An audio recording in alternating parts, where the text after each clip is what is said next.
The Lead. Sponsored by Lavish Boutique, Lavish Coffee, Jasper Veterinary Clinic, Jasper Bone and Joint, and Carl Cannon Chevrolet Buick GMC. Welcome, ladies and gentlemen. This is Greg Tinker for The Lead, and I am excited today and honored to be hosting Kellye Bowen, the new head volleyball coach at Jasper High School. Kellye, welcome to the set. Thank you. It's good to be here. I say congratulations because it's a brand new thing that's just happened. And so I know you've been over in Birmingham for a while at Spain Park. So thinking back to the fall and the volleyball season and the thick of things, and no doubt you heard that Jasper had gone through a coaching change. Was this job on your radar at that point? Honestly, no. I was deep into my team and my program. I knew that it had come open, but I had no communication, none of that until after our season. You know, building a program, you give everything you have to it. Sure. So I was going to give everything I had to that team. So you went to school at Curry. Did. Was that kindergarten through 12th grade? No. No? I went to Lupton, K through 8th grade. Okay. And then I went to Curry. Okay. So you and I have that in common. I didn't go to Lupton. I went to Red Mill, and that's a long time ago. So, but anyway, graduated at Curry long time ago, well before your time. So we'll get back to that in terms of Curry Walker rivalry, but we'll get back to that in a minute. So talk a little bit about sports you played growing up, your interest growing up in relation to that, and at what point along the way did you kind of know volleyball is my sport? So I started playing baseball when I was 5 years old. I'm one of three, and I was the only girl, so I kind of had to be tough. I started playing basketball when I was probably 6 or 7, and then volleyball I didn't play until 7th grade. I honestly thought about playing softball the whole time, and I loved basketball. It was something I did, and it was always a fast momentum pace game. And for me, like, I didn't honestly think that I was going to play volleyball until 10th grade, maybe 10th, 11th grade. And then I started to gain interest, and it just kind of went from there. So you had a lot of success in high school, enough success to get a D1 offer. So talk a little bit about your high school experience and then being recruited, landing at Mississippi State, and about that experience as well. So twofold question, high school experience and then college experience. I had a great high school experience. We played the best of the best. It wasn't just, people from around here. We went all over and played. And that was in all sports. And I actually tore my ACL twice before I went off to college. We were actually in the Elite Eight. And then we won that match, and then we went into the Final Four, and I believe it was Briarwood. Yeah. It was in the second set, and it was my senior year, and I tore it again. And it was 14 days before signing day. My college coach, Tina Sills, at the time, she was in the stands, and I was like, my goodness,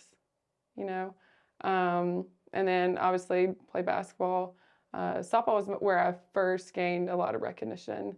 I was actually one of the, I guess it was Super All-State as a freshman. And I loved it. And you could have told me that I was going to go play softball as a freshman, and I would have believed you. But, I grew to love volleyball. And that started actually with Gary Haynes at Lupton, and then Karen Atkins and then Sage. They were awesome mentors to me. So your college experience, then you moved on from high school. They didn't give up on you after the second ACL, so they stuck with you. Talk a little bit about heading off to Mississippi State and your career there. Yeah, so I came in there as a freshman. I was one of 9 freshmen. And, being at that high level, like, you just walk in and think that you're going to be, the best one there, and that's obviously not the case. You go in there and you got to win a position. And, it's hard. A lot of kids now, they just leave and, go to other places when they're unhappy. But I think that's what made me who I am today is like you had to stay there and you had to work for a position. And I actually won a position. It was at, I think it was a Georgia weekend. And I won the position and I actually ended up getting sick, and then it was a whole ordeal. But and then I had turf toe that year, so it was a string of injuries. And then I played 2 more seasons. And then I took a medical my last year. It was just one thing after another. But I had a blast. A lot of people think I met Ricky there, and I did not. I met him before I went there. I always tell people that. But yeah. Yeah, you have that in common other than being from Walker County. Both of you were Bulldogs Yes. at a high level. So along the way, accumulate any records, high school or college? Let's see. I had, as a freshman, I think I'm trying to think of all the stuff. As an adult, you don't really think about that anymore. But, and I really don't like to talk about myself. Sure. Yeah, but you were a decorated player in high school for sure. I was. Yeah. But I think I was second, or I was first in kills for a long time. And then I think I'm third now in the state. And then in basketball, I had over 1,000 points in 2 seasons. And then I had over 21 home runs as a softball player. But I mean, I don't really, go off of that. But I mean, I enjoyed my time at high school, and then it made me who I am today. Well, having had all of those experiences, it gave you a well-rounded approach to your career now. Yeah. So where along the way, you're at Mississippi State, you're playing, battle through injuries and other things, but where along the way did you decide, I'd like to coach this sport? When I went into college, I wanted to be a physical therapist because of going through 2 major injuries. And then after that, I decided about halfway through my sophomore season, we did a couple of camps and, things like that. And I really enjoyed teaching. And that's when I decided to go into teaching. And so the rest is history. I actually landed my first job at 21 years old. I was actually doing my internship at Columbus High School, and that was my first job. And then after that, I went from there to St. James in Montgomery at 21. So that was fun, trying to figure out how to coach 18-year-olds when you're 21 years old. But yeah. So that was the next question, the path to Spain Park. So you've already told us a couple of things. So St. James, how long did you stay there? And then from there, what's the progression to Spain Park? At St. James, I stayed there 2.5 years, and I started in December 2011. I also got engaged that month too. So got engaged, got a job all in 1 month. And then stayed there for 2.5 years. I coached basketball, softball, and was the head volleyball coach. And you were kind of busy then. I was busy. Ricky was just kind of on the back burner. But I had a lot of fun. At 21 years old, you have a lot of energy. And, all these other coaches, the veteran coaches, they're like, Kellye, you're not going to have that much energy, later on in life. I'm like, no, it'd be fun. Sure.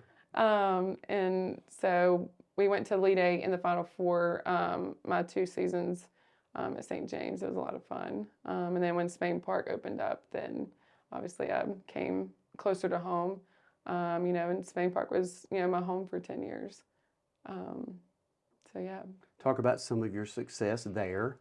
When you came into the program, what was the status of the program there? And then as things progressed, talk about some of the successes. Yeah, when I came in to the program, it was kind of a rebuilding scenario. And, Paula Dill, she's from here, she did a great job before me there. And, I think there was multiple 5-set matches where you had the top teams in our area. And there were 3 teams, only 2 of them made it out. And there were probably 5-6 years where it was just brutal. And I just never thought we were going to get over that hump. And it was it took a lot out of you, as you know, Sure. trying to figure out. You give a ton to the, that program, and there was multiple times where you go, what am I doing, and there's a lot of people that pushed me to keep going, and very thankful for that. And if I didn't, I wouldn't be where I am today. And I had such a wonderful time at Swing Park, but yeah, I owe my career to them. So those who follow sports know about that region in every sport, Yes. right? Football, baseball, whatever it is, every sport.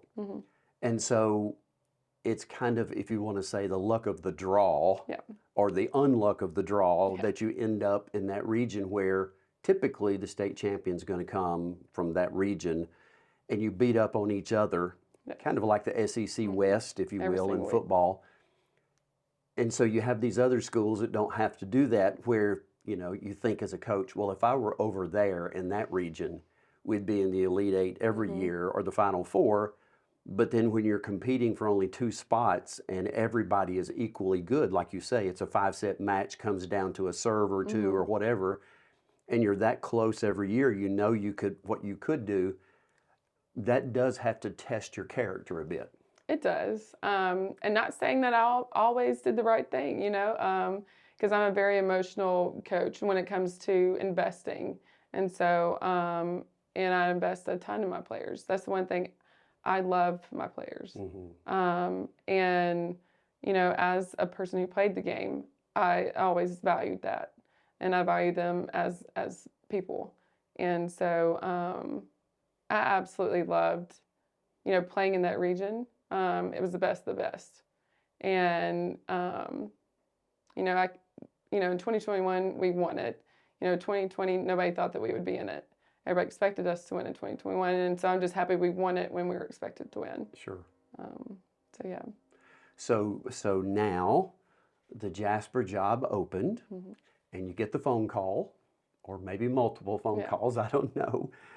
What was your first reaction to that? You knew the job was open, and it maybe crossed your mind at some point.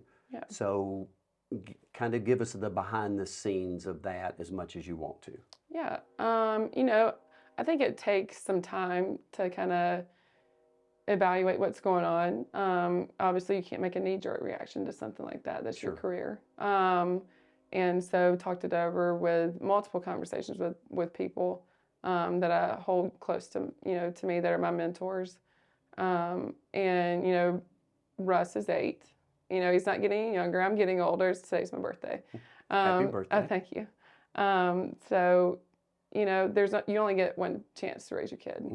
And so when that opened up, that was really the main reason. And, and to come home, it's been 13 years. So I always tell people, I didn't go to Mississippi State and then come home. I went out and I ventured off and I learned from really, really great people. And so hopefully to bring that back here. So just trying to gain, some value between what I've done and where I am now. Yeah, and for those who maybe don't know, Russ is your son. Yes. And so that was a big draw to come back to be able to be involved in his life because you're driving to Birmingham and a lot of late nights, right? Yeah. And so you'll be closer, and he can be perhaps more involved. And I know he'll be with his dad a lot too at Summerton Christian for baseball, and with you in the fall for volleyball. So that's going to be a great benefit for everybody. So you graduated from Curry. Now, I don't know if you had the same feeling I did when I went to Curry, but I hated Walker with a passion. I'm talking about with a passion, okay? But I spent my whole career in the Jasper City school system. Never thought that would happen, but I got my first job and stayed 29 years in the system.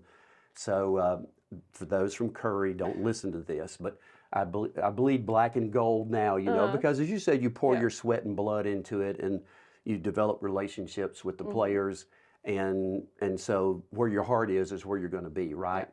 And so I don't know if you had that sort of similar thinking in high school, and now you're back here, and you may have had the thought, I never could have believed that I would be.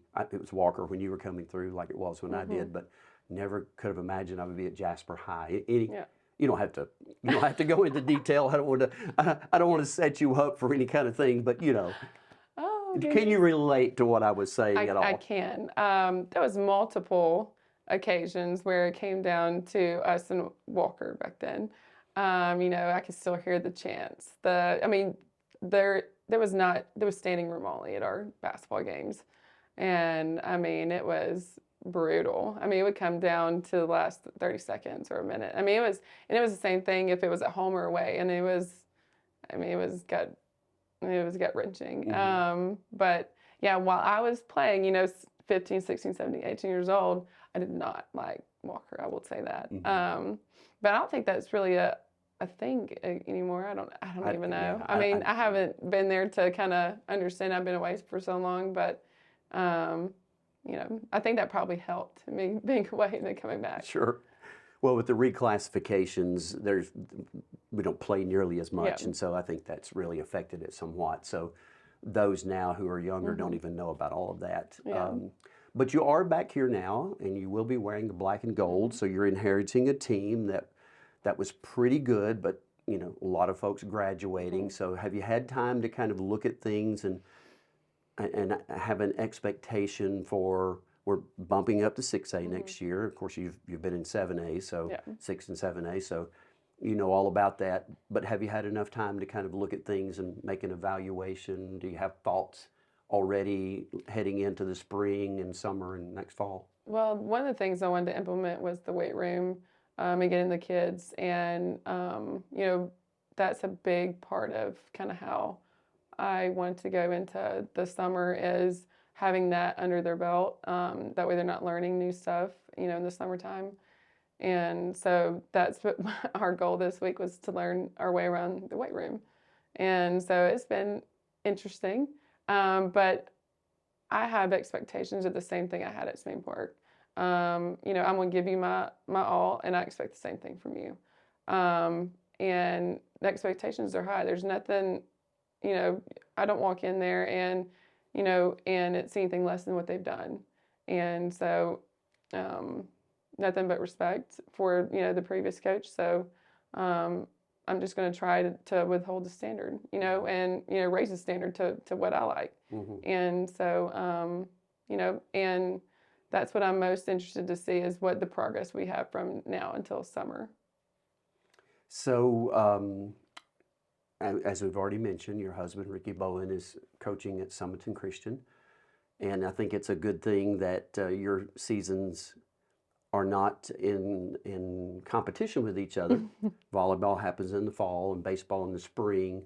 So you guys will be able to support each other, and you'll be closer and able to see many of his games and he yours. And maybe that was happening already with volleyball since he wasn't coaching. But talk a little bit about that as well, your support for each other now that both of you are really doing something new. You've been coaching volleyball, but you're here now, and he's starting a new job as the head baseball coach at Summerton Christian. So talk a little bit about that change and how you guys plan to support each other.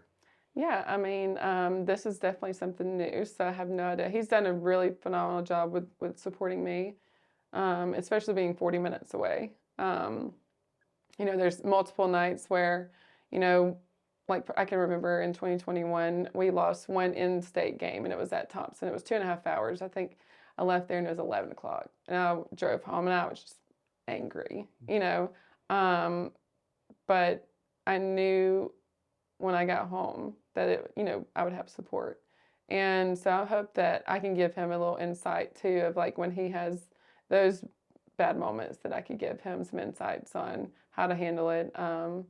Because it is a different, scenario when you're the head coach and, people are, questioning you and, not to say that, like I always tell my parents, I said, well, what would happen if I go and question you? It's your job. Everybody's got an answer whenever, you're coaching. But it's always know that the people, that are in that job care about your kid. And that's what he does. He cares for those kids. So yeah. So final question. You've had enough time to develop a philosophy of coaching, things that you want to instill in your players. So if you boil that down to 2 or 3 things that when they leave your program after 1, 2, 3 years, whatever, that they walk away and they can say, I learned this from Coach Bowen? What would that be? I think multiple kids, you know, we have alumni night, which I hope to bring back at Jasper. And they always come back and say, Coach Bowen, I thank you so, so much for never giving up on me. You know, I've had multiple, you know, stories of where a kid comes in and quits because they're not getting the right scenario, the right look, the right, you know, what they want. Mm-hmm. And I said, you know, most people give up on kids like that. But, you know, the things that have happened in my life and, you know, within my family, and I go and look at, well, what if somebody never gave up on that kid? And so really, that's the whole point of it. Mm-hmm. You know, at the end of the day, like, you really look at it and go, kind of, for me, sorry, I'm getting choked up. No, it's okay. It just shows how much you care. I do. So hopefully they can come back and say, you know, thank you for never giving up on me and giving me another chance. And, you know, they have that kind of relentless energy and they have that kind of, you know, perseverance in their life that it's not just to volleyball, it's to life. Sure. And so hopefully I give that to them. Well, I'm sure you're like most coaches. For me, it was never about wins and losses. I like to win and worked hard toward that. Yeah. But being able to see young men or young ladies that I coached have success in life, Mm-hmm. and you've coached long enough now that I'm sure that some of your players are now moms, Mm-hmm. right? Yes. And you see them come in with their children, so they're married and they've got kids and they're having success. And as a coach, that has to make you feel really good. Yes. Well, I think the most influential, you know, people I've had are my players. And, you know, that's why I kind of get choked up is, you know, because I do still talk to them. I talk to them on their birthday, like, you know, things like that. So, you know, try not to, you know, cry on the set here. So, you know, but, you know, one of the players that has, you know, there's multiple people that help you along the way.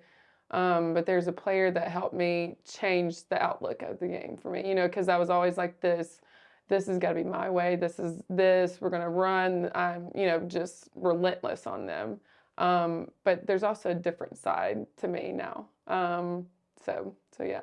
So Yeah. those are those players that help me through that. So it's a give and take. Mm-hmm. You teach, but you also learn Yes. along the way as well. And if you don't stay in it for very long, right? Well, Kellye, we've all been signing the lead poster behind you that at some point we're going to auction off. So your signature will have great value in this. So we'd like for you, wherever you would like to, sign your name, please, to the poster. Absolutely. I don't know if you can find Ricky's name up there somewhere and be Oh, near him yeah. or not. So do I go with my maiden name too? Whatever you want to do. Whatever you want to do. You're in control. Yeah, I almost called you Coach Jordan a while ago. So, Kellye, we're so thankful for you joining us today. And as a Jasper Viking, wish you much success as you move forward and hope that you're here for as long as you want to be because of the kind of person that you are, the character that you have, and the kind of coach that you are, you know, highly skilled coach.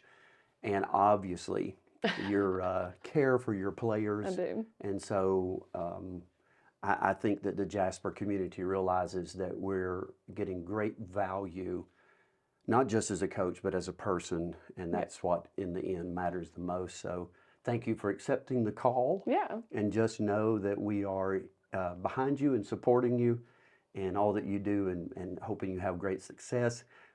And I hope the same thing for Ricky, except if they play Jasper. And so I have to be partial to Coach Ware and to the Vikings. Oh, so absolutely. I think Ricky understands that. Yeah. Well, it's been our honor today to have Coach Kellye Bowen with us here on the set of The Lead.